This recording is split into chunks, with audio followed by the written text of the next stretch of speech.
just going to have to work with it, and we're going to work with it this way. Chelsey Burton's coming now. She's going to be speaking. She did a tremendous job. I was told. Sister Burton and I were out of town. She's going to come and teach us today. Let's give her a hand, shall we?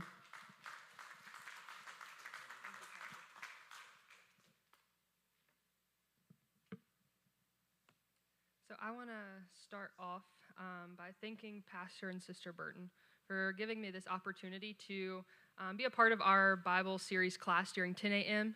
But today I will be covering 2 Samuel 20 through 24, as well as Psalm 18. And before we get into that, we're going to recap a little bit of what was talked about at the end of last week's lesson. And we're still in the story of David right now. And last week, we see that Absalom rebelled against his father David and got an army of men together to go out and fight David's army.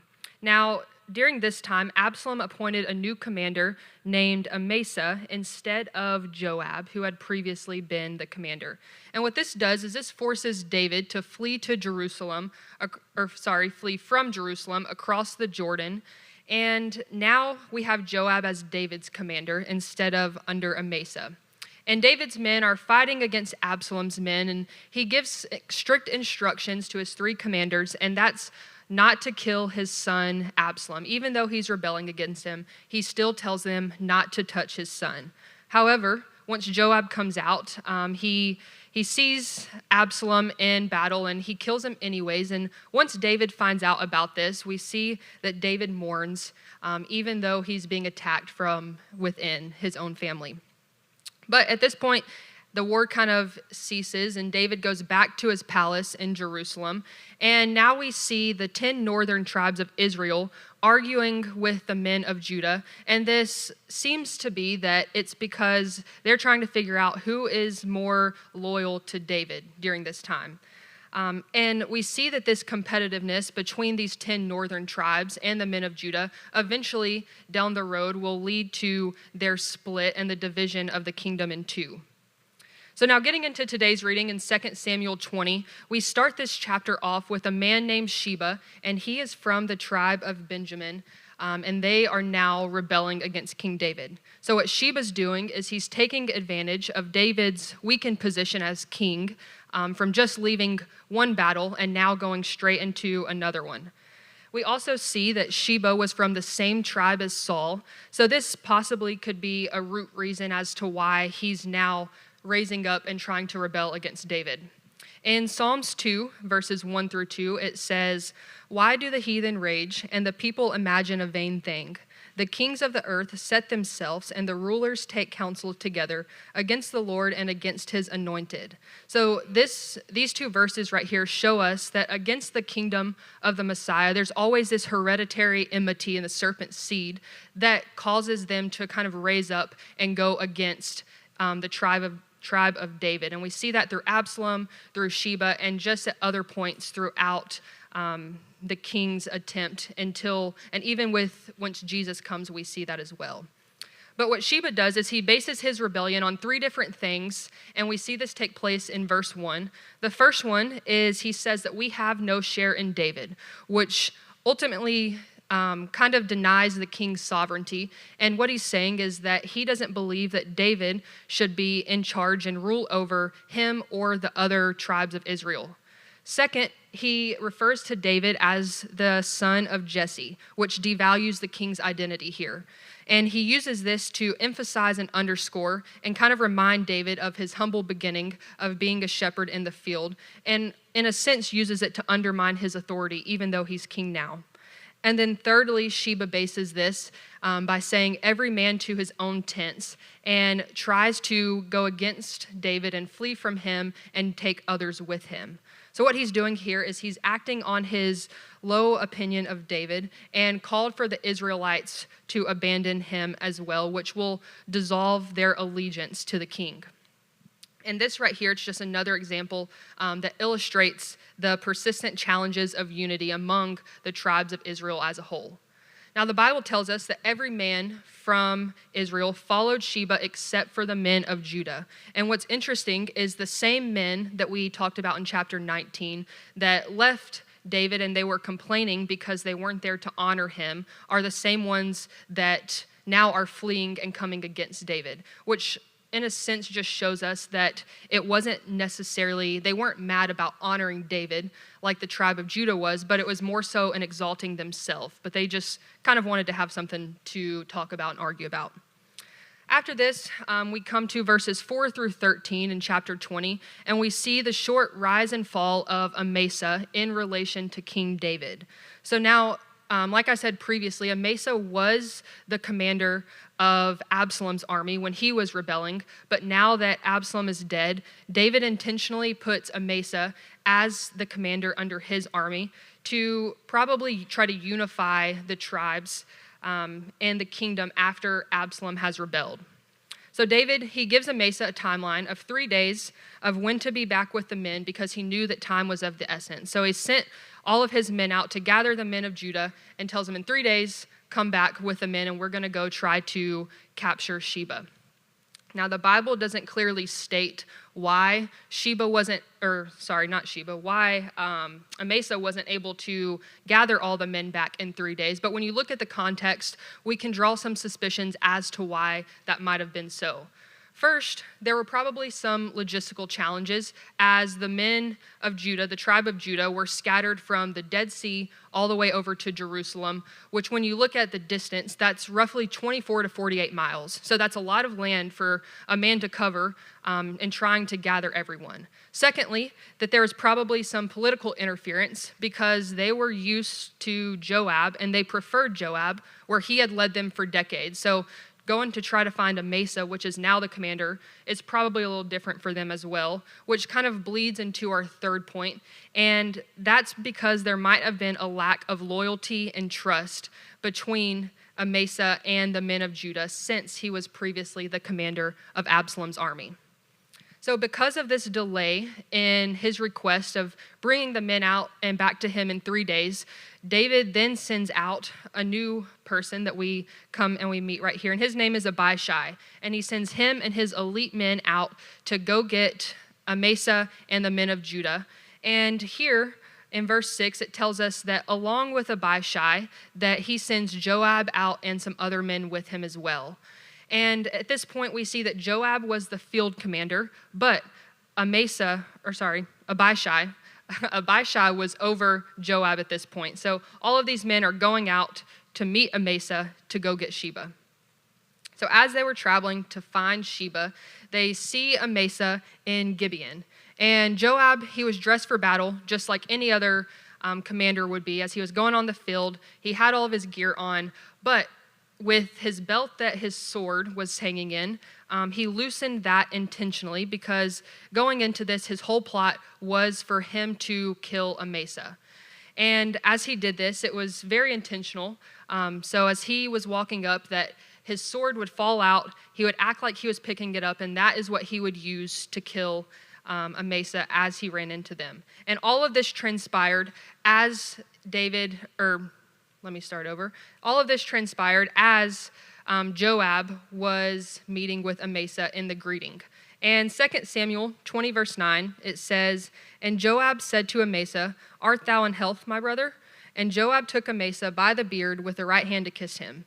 Now, in this culture, that was a very common greeting in this type of setting, because anytime that someone would use the phrase "my brother," it showed some type of camaraderie between the two and typically meant that there was going to be a more serious conversation that would follow from this. And we even see this back with Jacob in Genesis 29 when he's going out to the field and he meets the shepherds on his way to meet Laban and find his future wife. So this was a normal greeting that people would have back in the day. But what this does is this kind of sets the stage for Joab's deceptive intentions and actions that would follow this. And the Bible, in this one verse of the greeting, we can learn a lot from this, and it is very detailed in the verse that we just read. And it says that he grabbed him by the beard with his right hand to kiss him. This part was also very common in those days as well, as I'm sure y'all's reactions would be the same as mine. If that was a type of greeting that someone tried to greet me with coming into church, leaving church. I probably don't know if I would talk to them much after that, but this is something that everybody was used to back in the day because beards represented a symbol of dignity, and we know that the right hand represents power and authority. And so this was a very common greeting in the ancient Near East. And as Joab uses his right hand to draw Amasa under this guise of friendship, exploiting his position of strength, he uses this all to murder him, which is not what Amasa would have seen coming because this was just an everyday greeting you would see with someone. Also, with this deceptive intentions that we see with Joab, this also parallels to other biblical accounts of betrayal, such as Absalom's deceitful behavior in 2 Samuel 15, and it almost foreshadows the ultimate betrayal of Jesus by Judas with a kiss. Joab's actions remind us of the destructive power that we see through deceit. Deceit is traced all the way back to the fall of man, and this is one of the first things that Satan uses against Adam and Eve in the garden. And deception is fundamentally opposed to the nature of God. If deception is left unchecked, it can lead to a hardened heart, a seared conscience, and ultimately separation from God, because what it does is it undermines trust, which is the foundation to all relationships. So when it comes to deception, not only must we be careful not to be deceived by others, but on the flip side, not to be the deceiver. Because we know that this, like I said back in Genesis, this is what the enemy uses, one of the first things. So this is one of the oldest things, almost one of the oldest tricks in the book that he has. And he knows that if he can get us to believe whatever lie it is, then he has us right where he wants us at. So when it comes to deception, the best way of guarding yourself against deception is by the armor of God, because in the armor of God, it helps you to withstand anything that the enemy may come at you with. Because the key point or the key piece going against deception is the belt of truth. And what that does, it symbolizes honesty and integrity, and it shows the importance of truthfulness when it comes to resisting deceit. And so we see that after Amasa, he falls for the tricks of Joab. His story comes to a close as Joab murders him. And then once this takes place, we see Joab, Abishai, and all of the men, they continue on their pursuit after Sheba, and he's kind of pushed to the wayside. So on this first picture up here, it's a picture of the map, and now what Joab and Abishai are doing is they're traveling to a city in northern Israel called Abel Beth Maacah, and this is where they've heard that Sheba has went. So this city is located in northern Israel in comparison to today's time, right between the top of Israel and Lebanon. And even today, there are archaeologists that have went to the city and have dug up artifacts from this same place that they traveled to find Sheba, and trying to dig up more of the history of it today. So when we look at warfare in biblical times, we know that it's very different than how warfare is today. They didn't have guns, they didn't have missiles, they didn't have tanks, but their way of warfare was of attacking a fortified city or a walled city, a city that is just surrounded by a big wall, is what they would call a siege ramp. And the next picture, this will kind of show you, in a sense, what a siege ramp looked like. And basically, what they would do is all of the military that was there, they would try to gather the supplies that they had with them to build this ramp and to make it over the outer defensive wall to then get into the city. So this is what Joab and Abishai were planning to do to capture Sheba. But right as they were about to begin to tear down the wall, they heard a cry. And in verse 16, it says, "Then a wise woman cried out from the city, 'Hear, hear, please say to Joab, come nearby that I may speak with you.'" Now, not only was this woman wise in the eyes of the people, but she also was in some type of leadership role in this city with discernment and with understanding, showing us that this city that was located in northern Israel, where Sheba had fled to, values wisdom and counsel.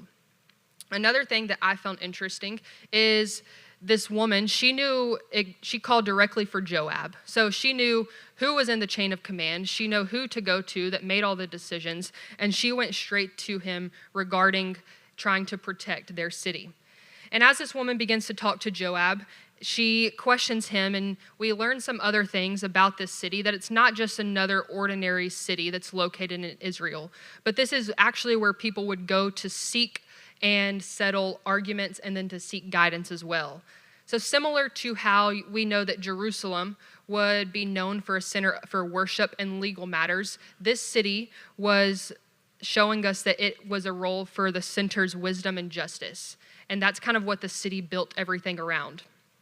This woman, she came straight out, didn't beat around the bush, straight up, and she asked Joab, "Why are you trying to destroy this city?"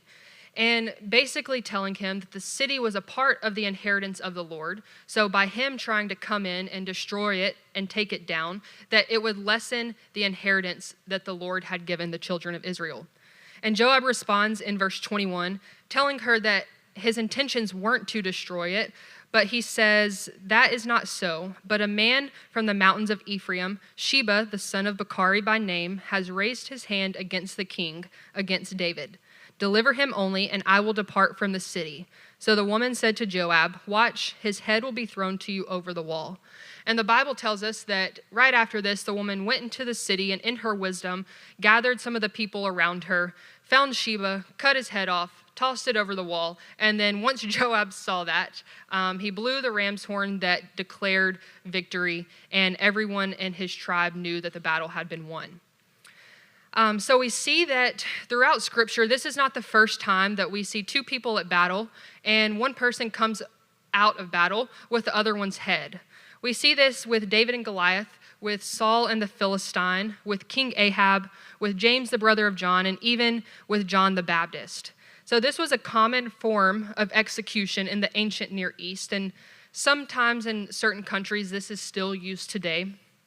But beheading an enemy publicly symbolized victory, proving that the threat was eliminated, and expressed both defeat and divine justice.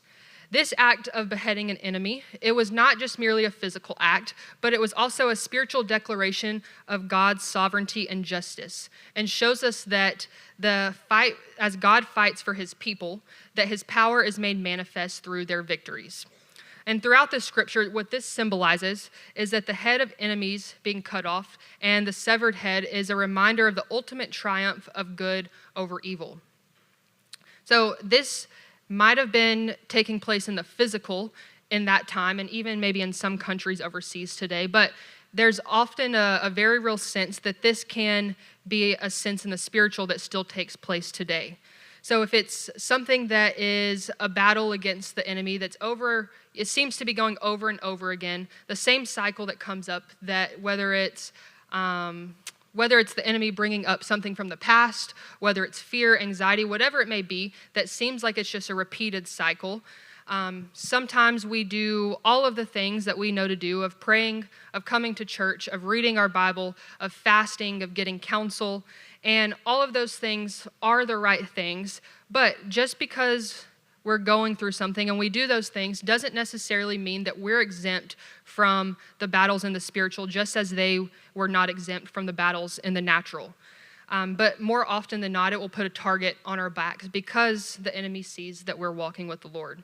So just as David, it was more so in the natural here, some of us, it will be spiritual battles over your children, your marriage, your peace, your holiness, your obedience, whatever that may be.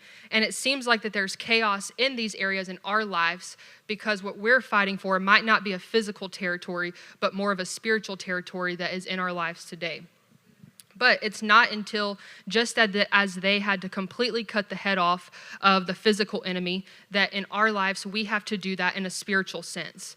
And through that, the ways to completely get rid of that battle in our lives is by some of the same things that I mentioned before, of praying, of reading the Bible, fasting, coming to church, getting leadership, those things as well, but also making sure every day we put on the armor of God, or making sure that we stand in the promises that the Lord has given us, or are obedient to his voice and relying on him to win the battle for us. So as that kind of closes out this chapter, the last 4 chapters of 2 Samuel are almost like an epilogue in a sense that they contain a variety of information that don't necessarily follow the larger theme or in a chronological sense as well. So in 2 Samuel 21, we start off by seeing that there's a famine in the land and that the Lord actually tells David that this is because of sin that Saul committed, nothing that he has done as king. And what Saul did is he killed some of the Gibeonites. Now, a little bit of history about the Gibeonites. Back when Joshua was in leadership, they made a treaty together not to harm the Gibeonites, which was a neighboring tribe, and we see that in Joshua 9. So more than 400 years before David's leadership, Israel swore not to harm them, and because of the sin that Saul committed of doing that, that is why this famine has come upon them, which shows us that just as God honors his covenants with people, he also expects us to honor those covenants that he makes as well. And we see the ripple effect of this, that sin has not only in our lives, but also in the lives of others around us, being a prime example of what you could call the collateral damage of sin. So collateral damage, it's a military term used that means harm or damage caused to civilians or civilian infrastructure during military operations. Now, this phrase doesn't necessarily only relate to the military, but we see that this can bleed over to politics, to economics, to personal relationships, showing us that collateral damage is something that is just inevitable in life. David and his people in this time had no effect on what Saul did when he was in reign. But we know that the choices that we make, whether being disobedient or obedient, will always have either positive or negative outcomes on those. And that's what we see taking place here. We see this back in Genesis with Adam and Eve, that they ate of the fruit, they committed the first sin, and today we still are considered a collateral damage of their sin now that sin has entered into the fallen world. And there are also many other biblical examples of this that we see throughout Scripture. And these examples throughout the Bible show us that this sin can either harm us immediately or others around us immediately, or it can be years down the road. When you look at the story of the 3 Hebrew boys, the guards that took up Shadrach, Meshach, and Abednego, put them into the furnace, the Bible tells us that as soon as they opened the doors, that those guards were killed immediately, which puts them as the collateral damage of sin from King Nebuchadnezzar. And this is an immediate effect. But then when you look at Ezekiel 18:2, it gives us this imagery of fathers eating sour grapes and their children's teeth being rotten, which shows us that sins that we may commit now could be collateral damage to other generations, our children or our children's children. So we see here that as David and the people in the land are experiencing this, that now David hands 7 of the closest descendants of Saul over to the Gibeonites, because this is what they've now requested from David to make atonement and to bless the inheritance of the Lord, where Saul had committed that sin. So not only now was David and the nation of Israel as a whole experiencing this famine, but now we have 7 of his closest family members that are also having to be an effect of the choices that he made. So even though it might look different in today's time, like I said with the example of Sheba, this is still something that affects us today. You have someone that maybe had a drug or an alcohol addiction, and it's a generational curse that starts in their family, and that can be passed down to their children or their children's children until that's broke. Or you have someone in a family unit that someone commits adultery, and now the children and the spouse is living in a broken home, and they're now in a crack of the design of the unit that God made for the family. So this is something that still kind of parallels, even though it looks different in today's time. If you want to go to the next picture, what the Bible tells us is that these 7 men, were killed by being hung on what we would know as a gallows. I'm sure a lot of y'all have seen maybe a picture of this before, but during this time period, that was the most humiliating form of public execution that they could go through. Deuteronomy 21:23 says, "His body shall not remain overnight on a tree, but you shall surely bury him that day, so that you do not defile the land which the Lord your God is giving you as an inheritance. For he who is hanged is accursed of God." So in accordance to the law, David was obeying that law in Deuteronomy, and we see that he went and he gathered the bones of the 7 men from Saul's family that had been hung. And then it also tells us that he gathers Jonathan and Saul's bones as well and takes them and buries them. So all of this right here was all kind of stemmed from that ripple effect of sin that Saul committed. And just as we talked about the collateral damage of sin, on the flip side of that, there's also what we can know as collateral beauty. And what this means, this is the concept of finding meaning, connection, and beauty in the midst of devastation, despair, pain, tragedy, or loss. And Galatians 3:13 says, "Christ hath redeemed us from the curse of the law, being made a curse for us. For it is written, Cursed is everyone that hangeth on a tree." So this is almost the flip side. Just as before we were under the collateral damage of the sin from Adam and Eve, now from what Christ did on the cross is the flip side, where we don't have to live under that, but now we can experience the collateral beauty from what Christ paid for us. So Jesus was willing to be cursed for us according to the law, that we would no longer have to live under the curse of the law.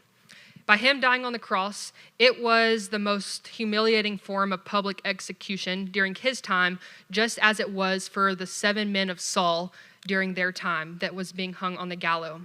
But now that we are under this grace and mercy that Jesus bought for us, that we can live in love and grace and don't have to be worried about being under that collateral damage of sin.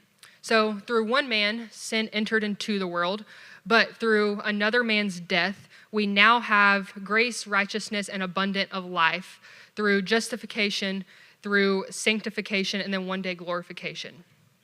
By his death on the cross and his resurrection from the grave, he won the fight that frees us from that sin. So whether it is before you might have been under one of those examples of the collateral damage from someone else's sin, now because what Christ has done, it can flip the script on your story to have to and be able to live under that collateral beauty. So each day as we wake up, we have the choice of being able to pick between the two. I don't have time to go through all of it today, but I challenge you to go read Romans 5 and 6 that kind of explains the contrast of sin entering through one man and grace entering through the death of Jesus, as well as us being entrapped in the cycle of sin versus living in freedom and walking with Christ. But at the end of this chapter here, we see that there is one more battle that occurs between David and the Philistines. And notice that the Bible tells us in verse 15 of 21 that David waxed faint in battle, showing us that there was still a humanity side of the king of Israel during this time. And we see that David might have fainted, but we do not see that he fled from the mission. However, we remember that when everything happened with Bathsheba, that when he was supposed to be out in battle, he did decide to flee. But now that there is something that is different, and I believe that's why David probably didn't stay home from battle this time. But as David was in the battle against the Philistines, we see that the Philistines were coming directly at him, trying to kill him, and God sent him help just in the time that he needed it, and that was in the form of Abishai again. So David's fatigue, it foreshadows the need for reliance on God's strength and not human strength alone.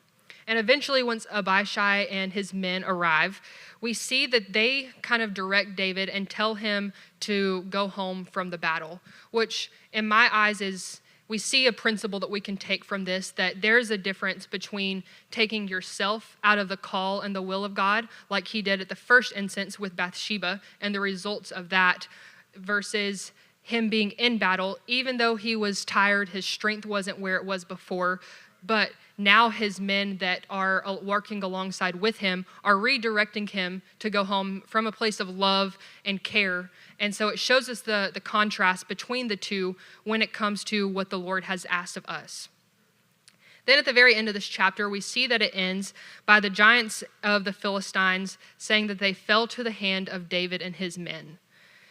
Next, we go into 2 Samuel 22, and this also correlates with Psalms 18. So these two chapters are almost word for word, verse for verse, identical to each other. And what this is we see that Psalms 18 is the fourth largest psalm in the book altogether, but it's actually the longest psalm that is attributed to David himself. This was a psalm that was written to the Lord when he delivered David from his enemies and from Saul. Now, while David talks a lot about righteousness in these chapters, he also says that all of this was blessings from God, that God was the one who made his way blameless, that God was the one who equipped him, delivered him, and protected him. This psalm of David's thanksgiving is all for his deliverance. So within these two chapters, we see 4 different prayers that are prayed. The first one is, God, you are my strength. So we see a list of metaphors that David uses to describe God as his protector. And here we also acknowledge God as our source of strength. And David uses the reference of a rock here, and he doesn't necessarily say that he is the rock over Israel, but refers to God as his rock, his fortress, and his deliverer. The second prayer that we see is, thank you for delivering me. And from David's youth going forward, we see that his life was always one near-death experience after another. From being a shepherd in the field to having to fight the lion and the bear, to his first time stepping on battle, of having to defeat the Philistine champion Goliath, to moving forward and being into Saul's kingdom and having to flee from Saul's men along with the king himself, now to the last battle that we just finished up chapter 21 with the Philistines again trying to kill him directly as he was still waxing faint. So, similar to Moses' song of deliverance, we see some of the same truths in Deuteronomy 32 that David refers to here in 2 Samuel. And both of them, they call God their rock. They both describe how God spent his arrows on their enemies and how God made them able to stand in high places. So this psalm of thanksgiving that David's writing here reminds the people of Israel that God is their deliverer, past, present, and future, and that he isn't changing. Just as he was for Moses is how he is for them and how he will continue to be for others. The third prayer that we see is, thank you for vindicating me. And I believe that when David was writing this, that he remembered the words from Nathan the prophet in 2 Samuel 13, which says, so David said to Nathan, I have sinned against the Lord. And Nathan said to David, the Lord also has put away your sins. You shall not die. So here we see that David knew that he was a forgiven man and that the cleanliness of his hands wasn't because he cleansed them, but because the Lord had took everything away from him. He kept doing what was right, even when it might have been hard and it would have been easy for him to take a shortcut. But in Psalms 18, after all of this, we see David come and out on an impossible promise, or what seemed to be an impossible promise that the Lord had given him. And David said that the Lord has rewarded me according to my righteousness. So he was expressing his gratitude and his faithfulness that God had vindicated him. The fourth prayer that we see in these two chapters is, with your help, I can't lose. David realized through all of this that with God's help that he was not able to lose any battle. Some of the phrases that he uses in this last little portion is, I can advance against a troop, I can scale a wall, and my arms can bend a bow of bronze. And just as disciples and followers of Jesus, we too have a very real sense that we can't lose. We know that the Bible tells us that we have victory through Jesus and that greater is he that is in me than he that is in the world. But out of both of these chapters, the verse that stands out to me the most is at the end in in Psalms 18:35, and it says, Thou hast also given me the shield of thy salvation, and thy right hand hath holden me up, and thy gentleness hath made me great. So here we see a characteristic of God that can also mean humility or meekness. The gentleness of we almost see the imagery of the gentleness of a shepherd who carries a lamb close to him that we see and we read about in Isaiah 40. But God's gentleness and patience towards us helps us to learn in small steps rather than him giving up on us after our first few failures. Because when we receive gentleness from the Lord, we receive that when in return there could have been harshness or ridicule. Biblical gentleness is strength under control and courage rooted in trust that God is near. Without gentleness, his holiness would overwhelm us. And what gentleness does is that it offers rest to the weary, it reveals Christ more clearly, and it carries quiet power, whether that's in leadership or witnessing to the lost. For David, we see here through this verse that it wasn't only about skill and power, but it was about receiving God's mercy and enjoying a relationship with the God of great gentleness. And this is what we see made David's life so fruitful. Not only was he a recipient of God's gentleness, but he also showed that to others by sparing Saul, by pardoning his enemies, and by even caring for Jonathan's lame son, Mephibosheth. Meekness, we see, is not considered as a weakness, but it's rather strength that has been disciplined by humility that manifests itself as gentleness. So as we get into 2 Samuel 23, we got to go a little quick here. So we see that David, this is his last words that he attributes as he is king. And in biblical tradition, last words are considered the most important, containing blessings, prophecies, and a reflection of one's life. David starts this off by giving some characteristics of how he was as a king and just characteristics about himself. And then he goes on to list a lot of his mighty men that fought with him in battle and what the outcome of those battles were. But in the middle of this list, there's something that's interesting that stood out to me. And it's a little bit of a lengthy passage, but in 2 Samuel 23, verses 3 through 17, it says, "Then 3 of the 30 chief men went down at harvest time and came to David at the cave of Adullam, and the troop of the Philistines encamped in the valley of Rephaim. David was then in the stronghold, and the garrison of the Philistines was then in Bethlehem.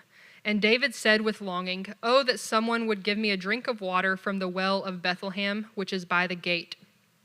So the 3 mighty men broke through the camp of the Philistines, drew water from the well of Bethlehem that was by the gate, and took it and brought it to David. Nevertheless, he would not drink it, but poured it out to the Lord. For he said, 'Far be it from me, O Lord, that I should do this. Is this not the blood of the men who went in jeopardy of their lives?' Therefore, he would not drink it. These things were done by 3 mighty men." And I believe that David added this specifically into his last words in the midst of all of these, of listing all of these mighty men, because these 3 men did something extra that stood out to David, and he wanted to honor them for that. This was a general statement. The Bible says that David said this in longing. It wasn't a command that he asked anybody to do for him. But significantly, this statement of wanting water from the well of Bethlehem points us towards Jesus, because we see that the well near the gate represents a source of life and sustenance, and it's a place that people in the ancient cities would commonly go to gather at. And just as we know that it was prophesied that Jesus would be born in Bethlehem, that this well symbolizes the fulfillment of God's promises as the ultimate satisfaction in the form of what we would read about and know as the living water. So as these men risked their lives to go into the enemy's camp to gather the water for the king, what we see that as soon as they got back, that David just poured it out into the Lord.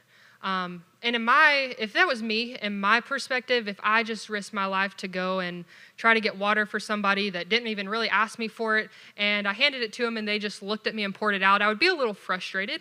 But we see from a different perspective that his refusal to drink the water actually showed his humility and his reverence that all of these men had for him, and that they ultimately valued David's life over their own.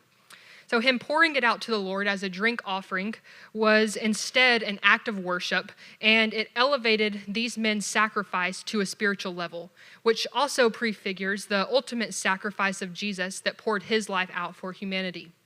Then at the very end of this chapter, David lists a few more mighty men, and what is interesting is, last but not least, he mentions Uriah the Hittite.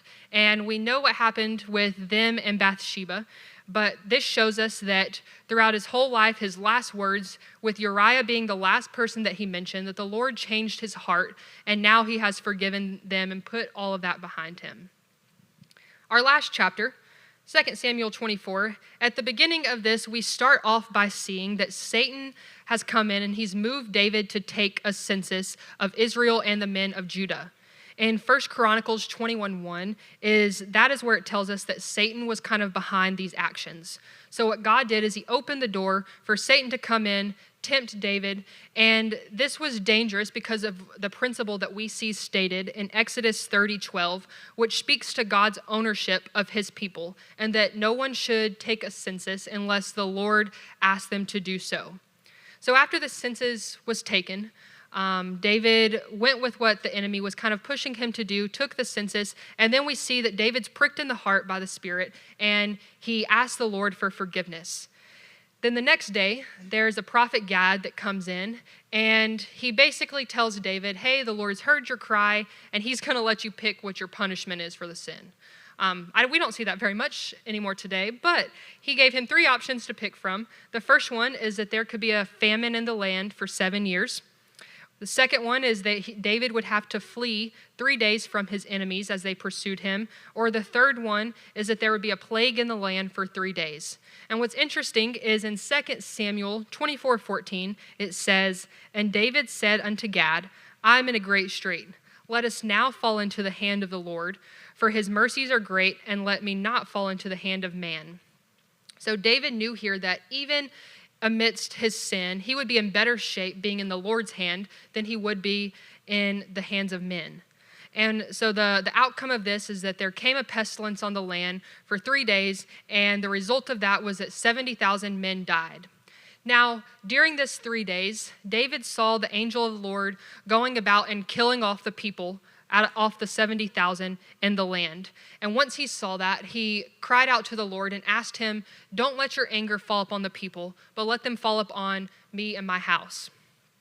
And what the Lord does is he brings the prophet Gad back, and he tells him to go to the threshing floor of Araunah and build an altar there, which is where the Lord also, in the previous verse, commanded the angel to go as well. So the location of the threshing floor here is significant both geographically and theologically. Threshing floors were often situated on elevated ground, making them suitable for divine encounters. This particular threshing floor would later be the site where Solomon's temple was built, making it a place of worship and of sacrifice. 2 Chronicles 3:1 tells us that the threshing floor of Araunah was on Mount Moriah, which is also where we see Abraham go sacrifice Isaac, as well as the same set of hills, not the same mountain, but the same set of hills where we see that Jesus was crucified. The threshing floor is a place where grain is separated from the chaff, symbolically representing a place of judgment and of purification. And it becomes a site of worship, sacrifice, and preparation for divine presence. So David obeyed. He arrived at the threshing floor. He met Araunah, and when he met him, he offers David every supply he needs to build the altar. He offers him any animal that he wants to sacrifice it, and basically tries to give him anything that he would need to accomplish this. And at the end of this chapter, in 2 Samuel 24:24, it says, Then the king said to Araunah, No, but I will surely buy it from you for a price. Nor will I offer burnt offerings to the Lord my God with that which cost me nothing. So David bought the threshing floor and the oxen for 50 shekels of silver. David knew here that it wouldn't be a gift or a sacrifice for the Lord if it did not cost him something. So he didn't look for the cheapest way possible to please the Lord and to obey what he asked him to do. By refusing to offer something that cost him nothing, David acknowledges that genuine worship requires personal sacrifice. A lot of times in our lives, it might be easy for us to take a shortcut or go what may seem to be the most comfortable way possible. But if we're not careful, that can easily bleed over to our walk with Christ.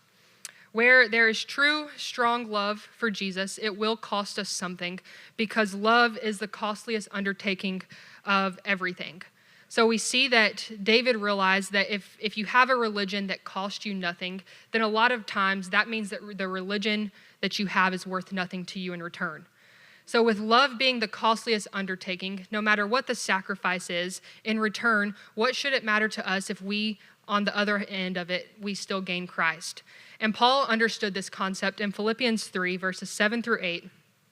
And it says, "But whatever gain I had counted as loss for the sake of Christ. Indeed, I count everything as loss for the surpassing worth of knowing Christ Jesus my Lord. For his sake I have suffered the loss of all things and count them as rubbish in order that I may gain Christ."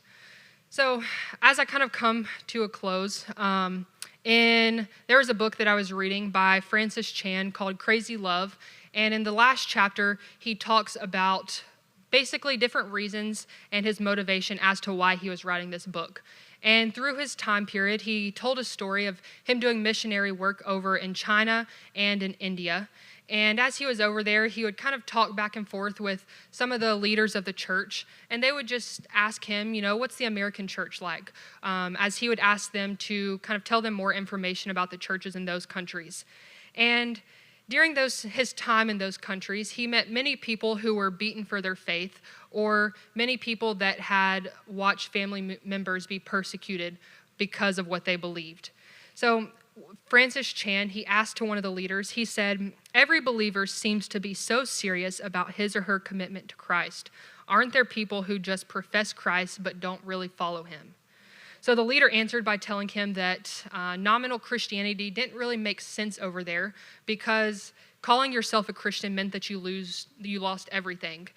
Your family and your friends, they forsook you. You lost your job, your home, your status. Everything was taken away.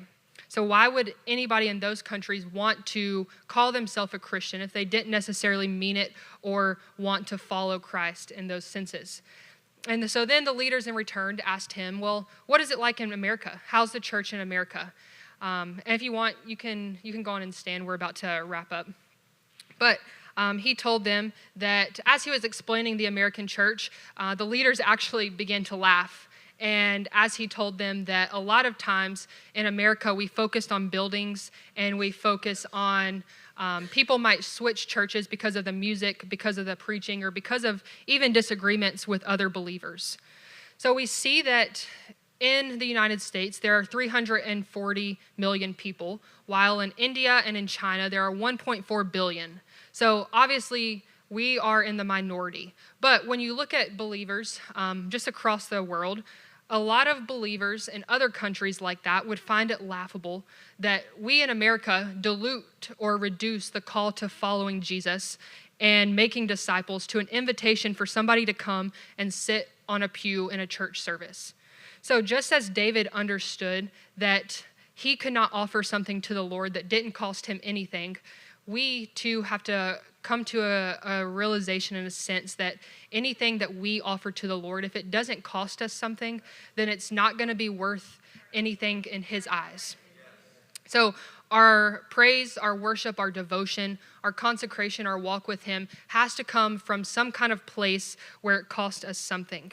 So as we go into the 11 o'clock, as my time's coming to a close, in the 11 o'clock, no matter what kind of week you've had, no matter how you feel today, no matter what it is, something that the churches overseas understood that even though we might not be facing persecution, that's a blessing that we have here in America, but there's still something that the Lord is asking of us today that is going to be a sacrifice, something that's going to cost us something, whether it is in our praise or worship, whether it's a new level of consecration with him, whether it's finances to build something to advance the kingdom here, whatever it may be, there's something that the Lord's offering or asking us to offer him as a sacrifice, and it's up to us if we are obedient or not. So as we go throughout the rest of our day, don't just offer him something cheap, offer him your leftovers, because that's not really a sacrifice, but offer him a deep sense of praise or a sincere worship